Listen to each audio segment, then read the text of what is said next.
आता मी काय सांगू होती 14 फेब्रुवारीची स्टोरी. तर या क्लॉडियस नावाच्या राजानं ठरवलं की कुणीही लग्नच करणार नाही.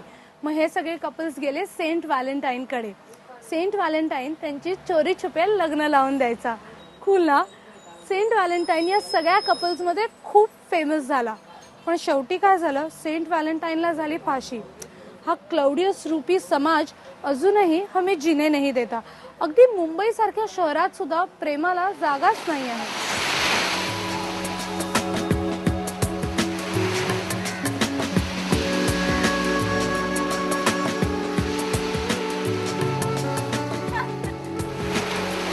प्राजक्ता राहते वडाळ्याला, शिकते फोर्ट जवळच्या एका कॉलेजमध्ये, पण बॉयफ्रेंडला भेटायला येते दादर चौपाटीवर. कारण घरापासून लांब असं कुठे कुठे भेटणार, कारण काही जणांना अलाउड नसतं घरी, काही जणांना प्रेम हे फालतू वाटतं, कास्ट वेगळी आहे किंवा हे वेगळं ते वेगळं, त्यामुळे असं ओपन स्पेसमध्ये घराच्या जवळ भेटूच शकत नाही आम्ही.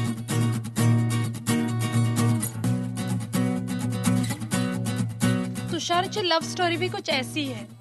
गर्लफ्रेंडवर बाहेर जातो, क्लबिंग, पिक्चर्स, बस अजून कुठे नाही. इथे आलो समुद्रात तर मस्त गाडीवर बसतो आणि निघून जातो. आम्ही इथेच असतो, कधी या. दोघांचा प्रॉब्लेम मात्र एकच आहे, कुठेही बसणं म्हणजे कठीण झालंय. म्हणजे अक्षरशः असं वाटतं की प्रेमाला कुठे जागाच नाही.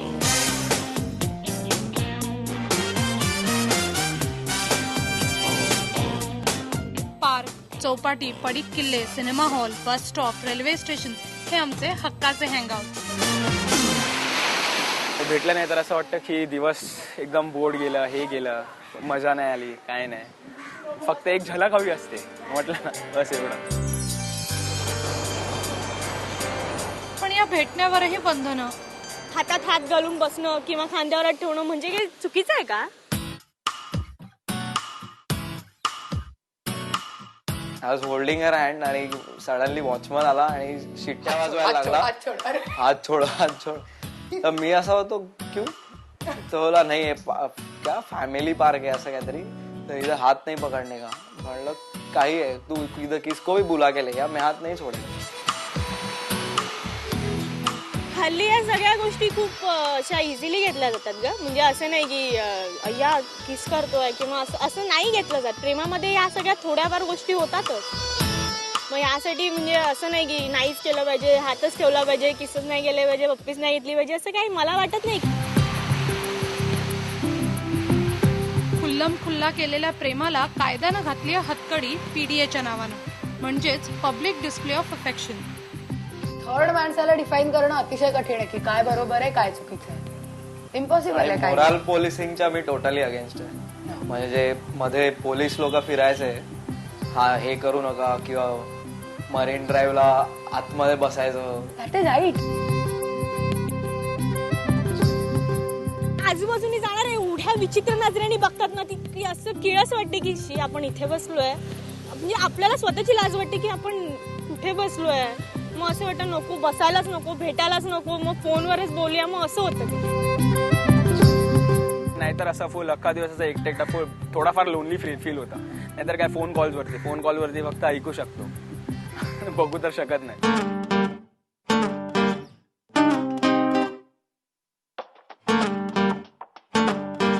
श्रीधर आणि स्नेहाच्या घरी मात्र सगळं कूल आहे.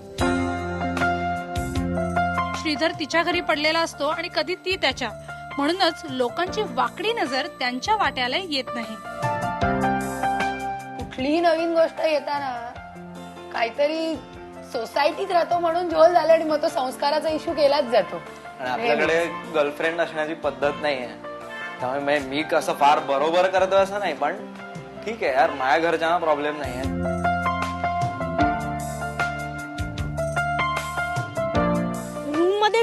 असं भेटलं म्हणजे ते चांगलं आहे असं थोडीच आहे. प्रेम केलंय, काही थोडी चुकी केली आहे का की सगळ्यांना असं घाबरत फिरू किंवा कोणाच्या नजरा लपवत फिरू. आम्ही काही वेगळं तर करत नाहीये ना. तुम्ही पण केलं असेल कधी आयुष्यात, पण कधी सांगितलं नसेल, कधी एक्सेप्ट केलं नसेल तुम्ही. यावर हाईट म्हणजे हायकोर्टानं नुकतंच लग्न नामक लायसन्स असेल तर पब्लिकमध्ये किस करायची परमिशन दिली आहे. पण मग मॅरेज सर्टिफिकेट घेऊन फिरायचं का? आता उगाच फोटो मंगळसूत्र घ्यायचं काय. म्हणजे marriage is what, defining marriage is very difficult. पण या सगळ्यावर तुषारकडे एक मस्त सोल्युशन आहे. मग एक असं स्पॉट्स आहे तर मग एक लवर्स पॉइंटच खोला ना, मग तिथेच सगळे असणार, मग तिथे काही टेन्शनच नाही. तुम्ही मग जसं आता स्मोकिंग लॉन स्मोकासाठी, मग लवर्स लोकांना लवर्स पॉईंट उघडा, मग तिथे काय रिस्कच नाही ना, पोलिसांचं टेन्शन नाही, काही नाही, आणि टाइम टू टाइम ठेवा.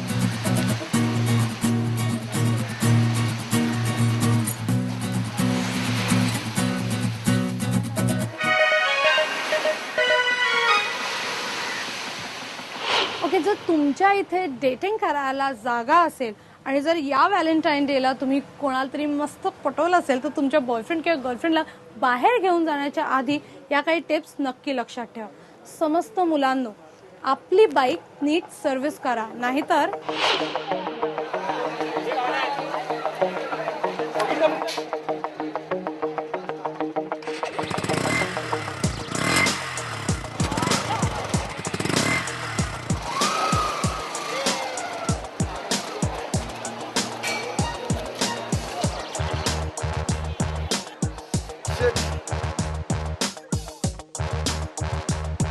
आणि मुलींनो, जर तुम्हाला हील्स घालून बाहेर जायचं असेल तर एक फेविक्विक नक्की कॅरी करा, नाहीतर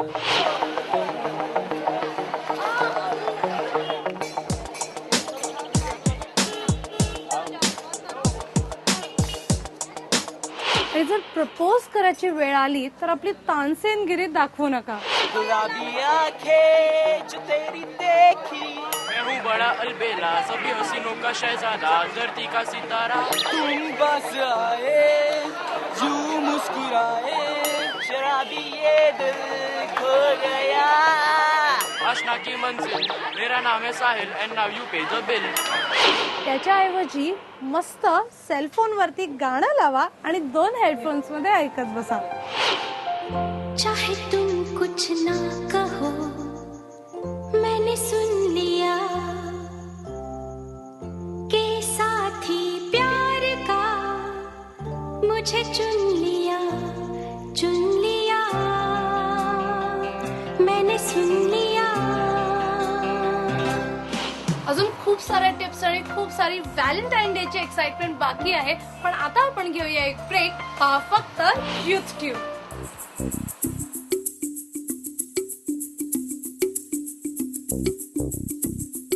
I think a nice romantic candlelight dinner.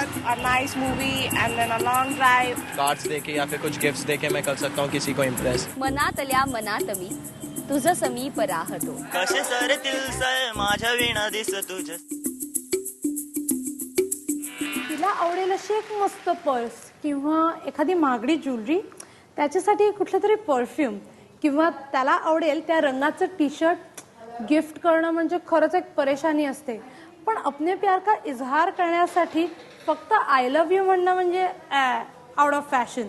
मग यंदाचे नवे इम्प्रेस करायचे फंडे काय आहेत ते आम्ही फाइंड आउट केले.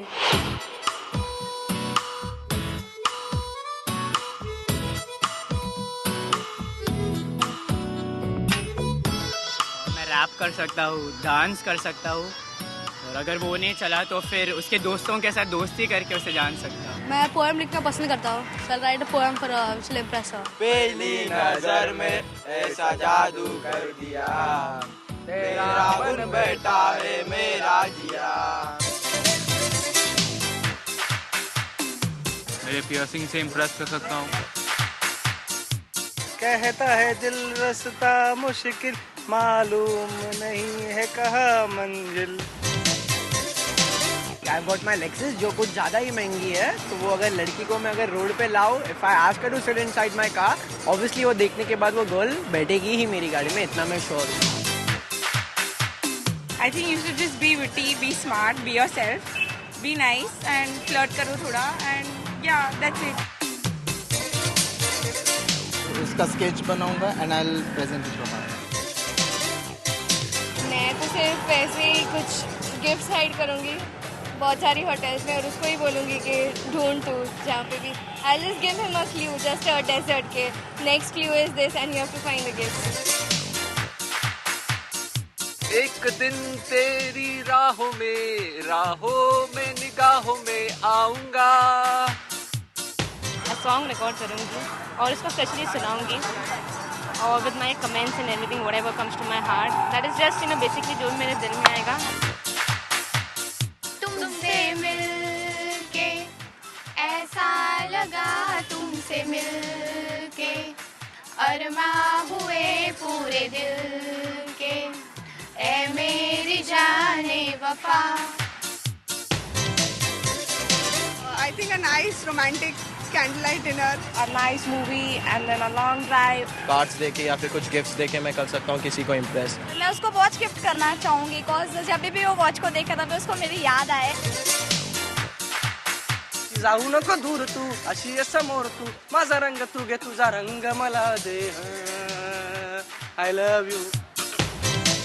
तुझे देखा तो ये जाना सनम, प्यार होता है दीवाना सनम।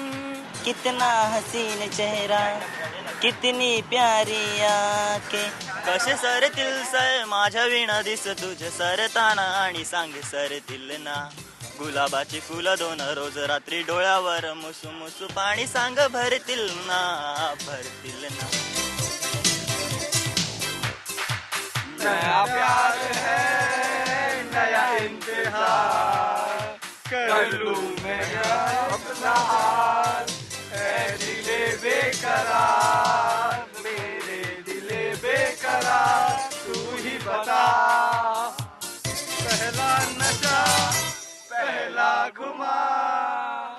की इतकं सगळं करून तुम्ही मस्त प्लॅनिंग करून फायनली डेटवर गेलात, पण तिथे जाऊन काय बोलायचं सुचलंच नाही तर फ्लॉप शो ना, ऐसा मत करू। तिथे काय नेमकं बोलायचं, शब्द कुठून घ्यायचे सांगते मेघना। जगामध्ये प्रेम करणाऱ्यांची संख्या फक्त 2च, पण या दोघांना नक्की आपल्याला एकमेकांना काय सांगायचंय किंवा आपल्याला एकमेकांविषयी काय वाटतंय हे बऱ्याच वेळेला सांगता येत नाही। कदाचित पुरेसे शब्द हातात नसतात किंवा काय म्हणावं हे त्या क्षणी सुचत नसतं। मग अशा वेळेस बऱ्याचशा गमती जमती होतात, जसं एखादा प्रियकर आणि प्रेयसी असे रॉक्सवर बसलेले असतात आणि मग त्या प्रियकराला असं वाटत असतं की वाव, आपली प्रेयसी किती सुंदर दिसतीये आणि त्याला ती अशी अप्सरा रंभा वाटतीये, असं काहीतरी तो कॉम्प्लिमेंट देणार एवढ्यात तो बोलतो, बरी दिसतेस। झालं, संपली तिकडे डेट।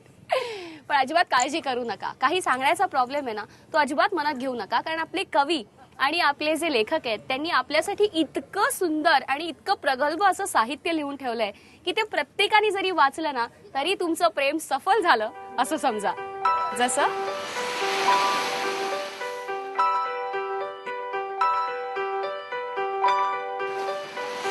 विवाह व्हाया पूर्ण यशस्वी, काय असावी शर्त, एक पक्षाती मठ्ठ असावा, दुजा असावा धूर्त, लैला मजनू कधी विवाहित झाले असते काय, असते तर ते लैला मजनू उरले असते काय, अवचित उसळे तुफान वारा, भरे धुक्याने दिगंत सारा, कुठे दिवाना कुठे किनारा, अफाट लाटा करू पाहती नौकेचा संहार, सावध व्हा सावध व्हा सावध व्हा सरकार।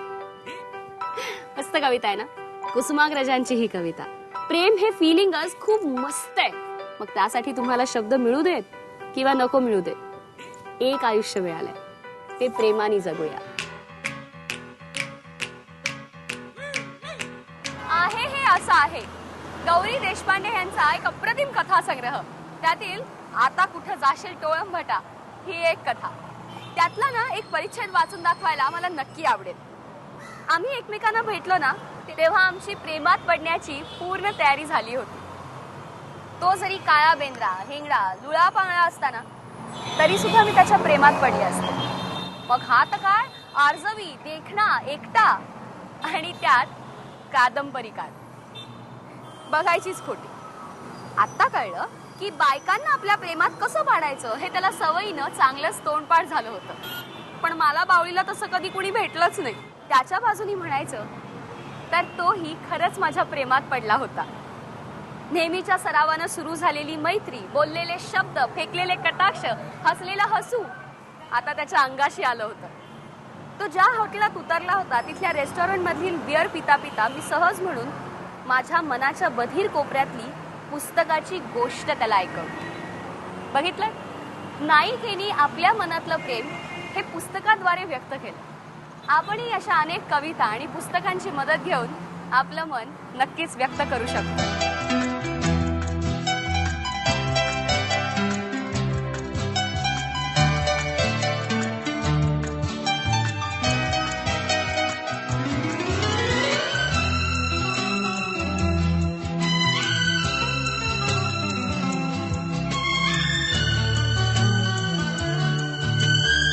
प्रतिभावंत कवी सुरेश भट यांच्या रंग माझा वेगळा या कविता संग्रहातील मनातल्या मनात मी ही एक छानशी कविता खास तुमच्यासाठी. मनातल्या मनात मी तुझं समीप राहतो, तुला न सांगता तुझा वसंत रोज पाहतो. असेच रोज नाहुनी लपेटवू नको वळे, असेच चिंब केस तू उन्हात सोड मोकळे. तुझा सुगंध मात्र मी इथे हळूच हुंगतो, मनातल्या मनात मी तुझं समीप राहतो. अशीच रोज अंगणी लवून वेच तू फुले, असेच सांग लाजुनी कळ्यास गुज आपुले. तुझ्या कळ्या तुझी फुले इथे टिपून काढतो, मनातल्या मनात मी तुझ्या समीप राहतो. अजून तू अजाणया कुवार कर्दळी परी, गडे विचार जाणत्या जुईस एकदा तरी. दुरून कोण हा तुझा मकरंद रोज चाखतो, मनातल्या मनात मी तुझ्या समीप राहतो. तसा न राहिला आता उदास एकटेपणा, तुझी रूप पल्लवी जिथे तिथे करी खुणा. पहा कसा हवेत मी तुझ्या सवे सळाळतो, मनातल्या मनात मी तुझ्या समीप राहतो, तुझ्या समीप राहतो.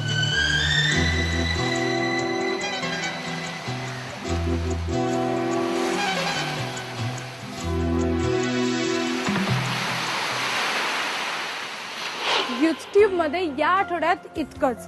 पुन्हा भेटूया पुढच्या आठवड्यात एका फ्रेश एपिसोडसह. तोपर्यंत हा एपिसोड कसा वाटला हे मला नक्की कळवा. SMS करा YTube स्पेस आणि पाठवा या नंबरवरती, किंवा ईमेल करा youtube@ibnlokmat.tv वरती. मग पुन्हा भेटूया पुढच्या आठवड्यात, पण तोपर्यंत पहा फक्त IBN लोकमत.